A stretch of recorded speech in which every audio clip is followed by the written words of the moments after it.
Hello friend, welcome to my YouTube channel. तो friend, आज के स्टूडियो में बताने वाला हूँ class 12th Hindi 2025 board exam के लिए, जो कि संस्कृत का यानी कि गद्यांश पद्यांश बताने वाला हूँ। और यहाँ से आपके जो कि 14 नंबर कंप्लीट होने वाले हैं। तो यहाँ पर आपको जो कि पहला संस्कृत गद्यांश दिया गया है, यानी कि पहला आपका है यानी कि अथ एका शकुनी सर्वेषां मध्यात् आशाग्रार्थम त्रिकृतम अश्रवत ततः एका काका उत्थाय तिष्ठ तावती अस्य एतस्मिन् राज अभिषेक काले यौम रूपम मुखम कुद्रस च कीदृशं भविष्यति।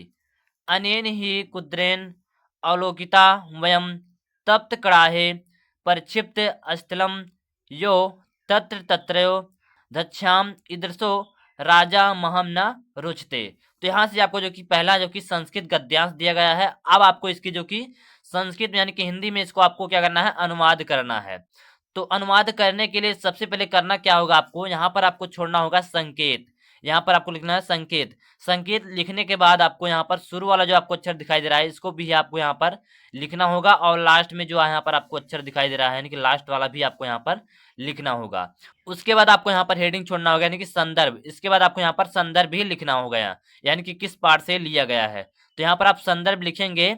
यह गद्यांश हमारी पाठ्य पुस्तक के संस्कृत भाग में संकलित यानी कि जातक कथा नामक पाठ के उलूक जातकम शीर्षक से क्या है, उद्धृत है, यानी कि शीर्षक से उद्धृत है। तो इतना आप यानी कि संदर्भ में लिखेंगे। अब संदर्भ में लिखने के बाद आपको करना क्या है, आपको यानी कि इसकी आपको क्या करना है, अनुवाद करना है। यानी कि जो संस्कृत दिया गया है, इसकी आपको क्या करना है, अनुवाद करना है। यहाँ पर आप हेडिंग छोड़ेंगे अनुवाद। उसके बाद यहाँ पर जो संस्कृत दिया गया है, इसकी आपको क्या करना है, अनुवाद करना है। तो अनुवाद यहाँ पर लिखेंगे आप, यानी कि इसके बाद एक पक्षी ने सबका मत जानने के लिए 3 बार सुनाया, यानी कि घोषणा की। तब तक कौवा उठकर बोला, जरा ठहरो, इसका राज अभिषेक के समय ही, अर्थात इस अतियु हर्ष के अवसर पर ही ऐसा भयानक मुख है, तो कुद्रत होने पर कैसा होगा। इसके कुद्र होकर देखने पर तो हम लोग गर्म कढ़ाई में यानी कि डाले गए तिलों की तरह जहाँ के तहाँ ही जल भुन जाएंगे। ऐसा राजा मुझे अच्छा नहीं लगता। यानी कि कौन कहा, कौवा ने कहा। यानी कि कौवा ने कहा, जब अभी ऐसा लग रहा है, जब ये क्रोधित होगा तब कैसे लगेगा। इस पे यानी कि कौवे ने कहा। अब आपको जो कव्य ने कहा, तो यहाँ से जो कि आपका पहला जो गद्यांश था आपका यहाँ से कंप्लीट हो गया, यानी कि संस्कृत वाला पहला गद्यांश था आपका कंप्लीट हो गया। और यहाँ से जो कि आपका पद्यांश दिया गया है, यानी कि संस्कृत के जो पद्यांश रहता है, यहाँ पर पद्यांश दिया गया है, यानी कि विद्या विवादाय धनम मदाय शक्ति परेशान परपीडनाय खलस साधो विपरीत मेतज्ञ ज्ञानाय दानाय चा रक्षणाय। तो यहाँ पर जो कि आपका पद्यांश दिया गया है, इसकी भी आपको क्या करना है, अनुवाद करना है। तो इसकी आप कैसे अनुवाद करेंगे, यहाँ पर आपको करना क्या है, सबसे पहले आपको यहाँ पर छोड़ना होगा संकेत।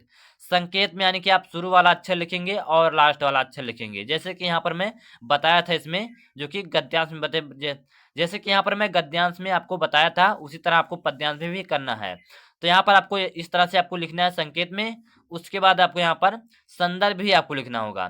संदर्भ कैसे आप लिखेंगे, यहाँ पर आप लिखेंगे, यह पद्यांश श्लोक हमारी पाठ्य पुस्तक के संस्कृत भाग में संकलित सुभाषित रत्नानी नामक पाठ से क्या है, अवतरित है। तो इस तरह से आप क्या लिखेंगे, यानी कि संदर्भ लिखेंगे संस्कृत वाला। तो इस तरह से आप क्या करेंगे, संदर्भ लिखेंगे। अब आपको करना क्या है, इसके क्या करना, आपको अनुवाद करना होगा। जैसे कि यहाँ पर आपको दिया गया है पद्यांश, यानी कि विद्या विवादाय धनम मदाय शक्ति परेशान पर पीड़नाय खलस साधो विपरीत मेतज्ञ ज्ञानाय दानाय चा रक्षणाय। तो इसके क्या करना, आपको अनुवाद करना होगा। तो यहाँ पर आप अनुवाद हेडिंग छोड़ेंगे, उसके बाद आप लिखेंगे अनुवाद। उसके बाद क्या करेंगे, अनुवाद करेंगे, यानी कि खल दुष्ट व्यक्ति की विद्यावाद विवाद के लिए धन यानी कि घमंड के लिए और शक्ति दूसरों को सताने के लिए होता है। यानी कि धन जो रहता है घमंड के लिए होता है, और जो शक्ति रहती है वो दूसरों को सताने के लिए होती है। इसके विपरीत साधु सज्जन की विद्या ज्ञान प्राप्त के लिए, यानी कि जो साधु की विद्या होती है वो क्या होती है, ज्ञान प्राप्त करने के लिए होती है। धन दान के लिए, धन जो होता है क्या रहता है, दान करने के लिए रहता है। और शक्ति दूसरों की क्या करना, यानी कि जो शक्ति रहती है वो दूसरों की रक्षा करने के लिए होती है। तो यहाँ से आपकी जो कि पद्यांश भी आपका कंप्लीट हो गया, यानी कि संस्कृत, यानी कि जो संस्कृत का पद्यांश था वो भी आपका यहाँ से कंप्लीट हो गया, यानी कि दोनों टोटल यहाँ से आपके जो कि 14 नंबर यहाँ से आपके कंप्लीट हो गए, यानी कि आपका गद्यांश भी कंप्लीट हो गया और प्लस आपका पद्यांश भी यहाँ से कंप्लीट हो गया और टोटल यहाँ से आपके 14 नंबर कंप्लीट हो गए। तो आशा करता हूँ गाइज आप सभी को ये वीडियो पसंद आई होगी।